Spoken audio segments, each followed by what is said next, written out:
sort of your usual suspects, the franchises in the playoffs. That's it? Portland, the Pels, and the Hawks. He's a man of flight. He's a bird. Jalen Johnson off the turnover, 107-103. 10 seconds to go, though. Jalen Brunson and the Knicks chipping back. That's a home rattle. Despite the Knicks only scoring 15 points in the fourth quarter, that's the least amount of points they've scored in the fourth quarter in the regular season or playoffs this year. McCollum gets fouled. He is going to the line. Just cash them. That's all you got to do. Just hit your free throws. They're free. He misses them both. Mikal Bridges, I told you he's going to have another opportunity at the buzzer. No. Oh, no. Off the front lip of the cup, and that is how the Hawks come back down double digits to even the series that now shifts to Atlanta, one game apiece. You heard us, now you see us. Gary Streisky, Christine Alexander, NBA analyst Kendrick Perkins joining us now. Perk, what was the biggest reason for the Knicks' collapse?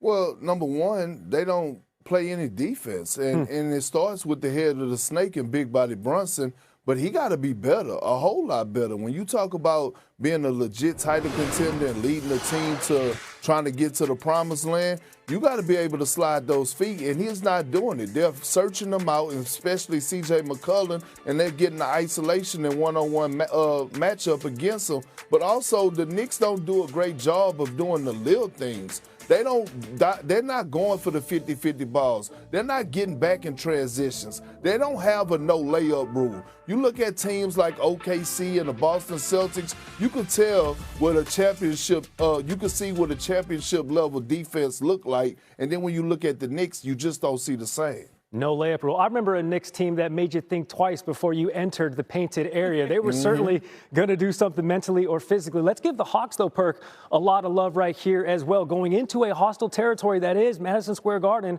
what was the key on Atlanta's end to even the series? Well, I mean, it's a few things. I mean, you look at it, obviously C.J. McCollum, a veteran that could get a bucket, one of the best mid-range bucket getters that we've seen, but also Jonathan Kuminga, bringing that championship pedigree from Golden State and getting it done off the bench. His energy was contagious. When they needed a spark, he came in and did what he needed to do. Nickeil Alexander-Walker, bringing his playoff experience and his offensive presence. And all of a sudden, you saw a Hawks team, as the game kept going, they started to continue to develop confidence.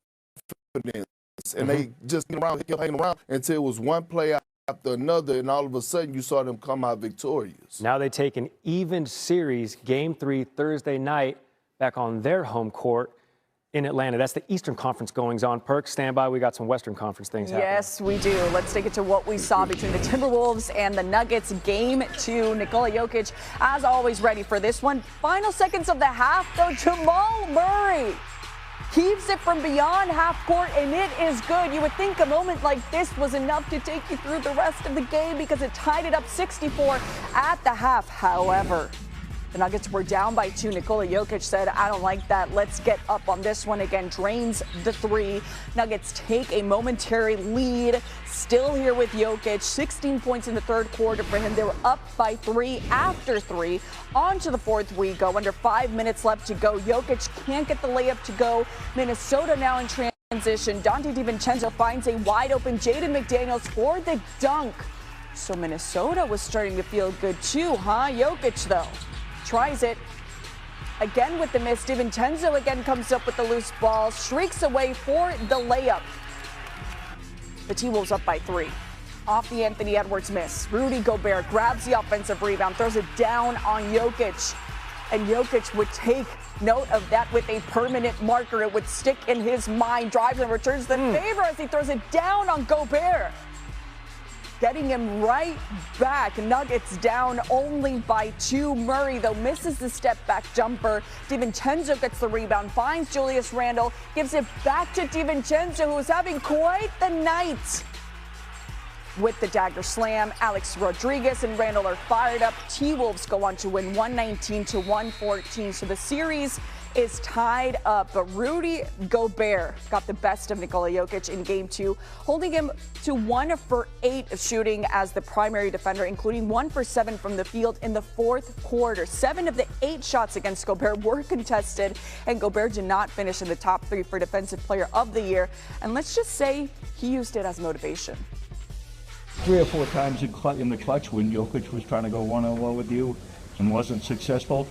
What were you seeing in that? How were you able to? I was lucky because I'm not a top 3 defender. Cannot do that, so I was lucky. What were some of the keys offensively as to really getting a rhythm? Go out for Jokic, Jamal, all the bad defenders, Tim Hardaway, Cam Johnson, Aaron Gordon, the whole team. Like, just go at them. They're all bad defenders. Yeah, they're all bad defenders. Yeah. Interesting. Perk, you make that of what? What did last night's game mean for this series, and what did that post-game locker room sound mean for what's going forward? Well, look, from that soundbite from Jay McDaniels let you know that it's real smoke and it's beef and they ready to make hamburgers. This is a real rivalry, right? They didn't have enough battles throughout the course of the years in the postseason. We could call this a legit rivalry, and he's absolutely right.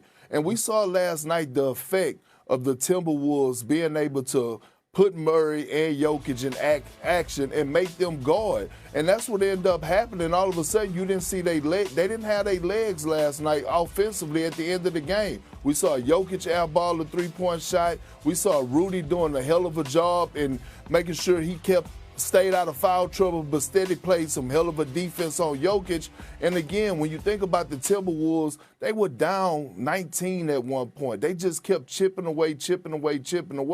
And if you're the Nuggets, you got to figure something out. You got to find more rest for Murray and Jokic, or find another option offensively to get those guys some help, whether it's, Aaron Gordon or whatever the case may be. If not, this series is going to be over, and Minnesota is going to be heading to the crib with it. It's now at this point going to Minnesota, and you're talking about Jokic and Murray. They had 50 combined points through quarters 1 through 3. Then the fourth quarter happened. They combined for 4 points, and now the Timberwolves have an even series, taking it back to their home court. Perk, much appreciated. Appreciate you. Staying on the court here with what we saw several game 2s last night, including Donovan Mitchell and the Cavs hosting in game 2. Pulls up from 3 over 2 defenders. You know how Mitchell does it. Cavs leading 34-27. It's James Harden who steps back for 3 on Scotty Barnes, who takes a little tumble, gets the shooter's bounce to go. Harden was feeling good. 28 points for him. On to the third. The Cavs 73-61. It's Evan Mobley, very mobile in the paint. Gets the tough layup to go through contact. 25 points and 8 rebounds. On to the fourth we go. Mitchell steps back, 4-3, drains it. Cavs up by 12. It's still Cleveland Cavaliers, and it's Donovan Mitchell uses the screen to drive in for the layup. Mitchell again shoots before the buzzer goes off, but gets his own rebound to finish with the finger roll. It was just that kind of night for Mitchell. 30 points and 7 rebounds. Cavs win by 10 and lead 2-0 in the series, Gary. Let's lace them up. We got the Stanley Cup playoffs going down, opening round series across the league. Senators